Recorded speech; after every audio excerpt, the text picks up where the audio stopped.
ये कहानी है नबीला रमीज खालिद की, जिन्होंने घर में रहकर न सिर्फ अपनी फैमिली को संभाला बल्कि अपने वालिदैन और अपने लिए घर भी खरीदा।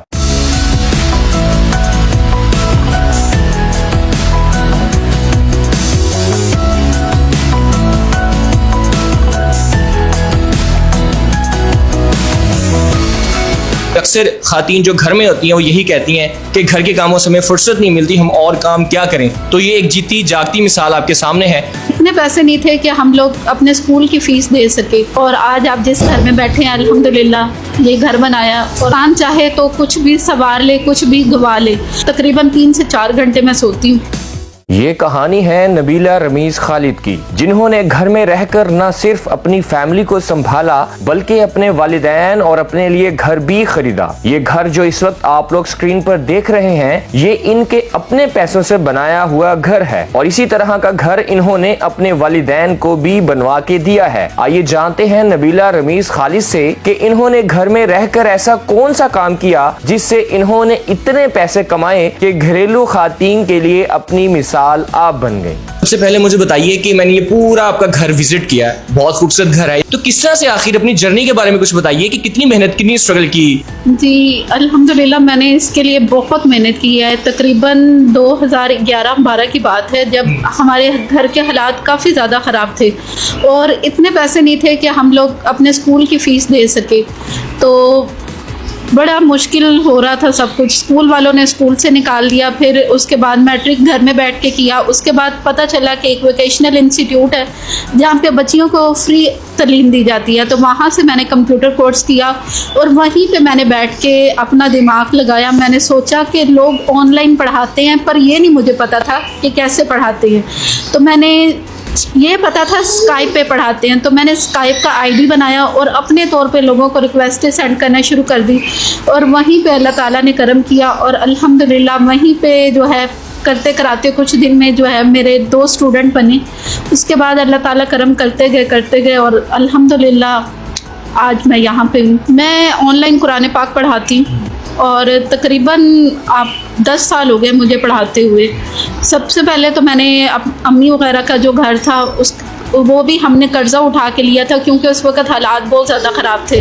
तो घर अम्मी का जो हमने लिया था उसका सारा कर्ज़ा उतरवाया। उसके बाद फिर मेरी शादी हुई और हस्बैंड भी उस वक़्त इतने ज़्यादा इस्टेब्लिश नहीं थे। उनके साथ मिलकर अल्हम्दुलिल्लाह बड़ी मेहनत की और आज आप जिस घर में बैठे हैं अल्हम्दुलिल्लाह ये घर बनाया। और अल्लाह का शुक्र है अब हस्बैंड भी अपनी ज़िंदगी में सेट है। अल्लाह ताला ने सब कुछ दिया, औलाद भी दी है, कारोबार भी दिया, सब कुछ। मुश्किल नहीं हो जाता कि एक कहते हैं कि जो हाउस वाइफ होती हैं वो अक्सर घर के काम कर रही होती हैं, कोई और काम वो नहीं कर सकती। किस तरह से सब कुछ मैनेज किया आपने, घर के काम भी, साथ में हस्बैंड को देखना, बच्चों को देखना और साथ में फिर ये पढ़ाना, किस तरह से मैनेज किया आपने सब कुछ? क्योंकि बहुत सारी खातीन इस वक्त देख रही होंगी जो घर में काम करती हैं, आप उनके लिए एक इंस्पिरेशन है, तो क्या बताएंगी इस बारे में? बताइए भाई, हर काम जो होता है ना इंसान के अपने बस में होता है। इंसान चाहे तो कुछ भी संवार ले, कुछ भी गवा ले, ये इंसान के अपने हाथ में होता है। मैंने दिन रात एक किया, मैंने घर को भी टाइम दिया और अपने अल्हम्दुलिल्लाह काम को भी टाइम दिया, क्योंकि मैं ऑनलाइन पढ़ाती हूँ तो वो मेरी क्लासेस होती हैं रात में। दिन में मैं अपने बच्चों को देखती थी और रात को मैं पढ़ाती थी। इसके लिए मैंने दिन रात वैसे एक किया। तकरीबन 3 से 4 घंटे मैं सोती हूँ और बाकी टाइम कुछ अपने बच्चों को देती हूँ और कुछ पढ़ाने में। तो बस अल्हम्दुलिल्लाह करते कराते आज आपके सामने बैठे हुए हैं।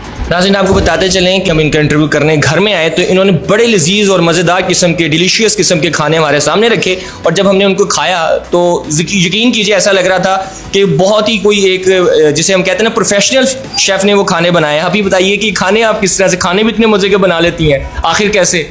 जी बस ये तो अल्लाह ताला की तरफ से, और मेरी अम्मी हैं जो बताती थी तो अल्हम्दुलिल्लाह उनसे देख देख के सब कुछ आ गया। और मेरी नानी जान जो थी वो बताती थी, उनको नज़र तो नहीं आता था लेकिन वो बता देती थी कि ऐसे पकाना है, इस तरीके से पकाना है। तो उनके तरीके पे चलते चलते आपके सामने आपने भी खाया अल्हम्दुलिल्लाह। जी बिल्कुल, हमने भी खाया और हमने एंजॉय भी किया। और साथ ही साथ इस खाने से लिंक करते हैं एक और सवाल कि आपने अपना एक यूट्यूब चैनल भी बनाया हुआ है, उसमें आप क्या अपलोड करती हैं, उसमें कौन सी वीडियोज़ होती हैं?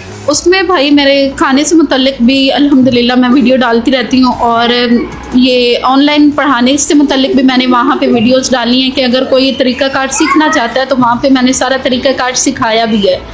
तो और कुकिंग की वीडियोस होती हैं, तो अगर जो सीखना चाहता है तो वहाँ पे मेरे चैनल पे विज़िट करें, इंशाल्लाह उसको अच्छे अच्छे खाने जो है बनाने को मिलेंगे और देखने को भी मिलेंगे। जी बिल्कुल, आप ही आपका जो YouTube चैनल का लिंक है आपको स्क्रीन पे दिखा रहे हैं, आप इस लिंक पर जाके देख सकते हैं इनकी वीडियोस भी, और इसके साथ ही साथ जो ईमेल एड्रेस इस वक्त आपको दिखा रहे हैं हम, इस पर ईमेल करके आप, अगर आपका कोई बच्चा ऐसा है जो पढ़ना चाह रहा है ऑनलाइन किसी भी मुल्क में, तो आप रब्ता कर सकते हैं। इंशाल्लाह ये आपको यहाँ से असिस्टेंट्स प्रोवाइड करेंगे और आपको जो टीचिंग है वो देंगी कुरान पाक की। बड़ी अच्छी चीज़ है। आपके सामने स्टोरी लाने का हमारा मकसद यही था कि अक्सर खातीन जो घर में होती हैं वो यही कहती हैं कि घर के कामों से हमें फुर्सत नहीं मिलती, हम और काम क्या करें। तो ये एक जीती जागती मिसाल आपके सामने है, और हमारी कोशिश यही होती है कि आपके सामने इस तरह की वीडियोस लाई जाएं ताकि हम लोग अपनी ज़िंदगी में कुछ ना कुछ आगे करते रहें और आगे बढ़ने की लगन जो हमारी चलती रहे। इसी के साथ मुझे दीजिए इजाज़त। अल्लाह हाफ़िज़।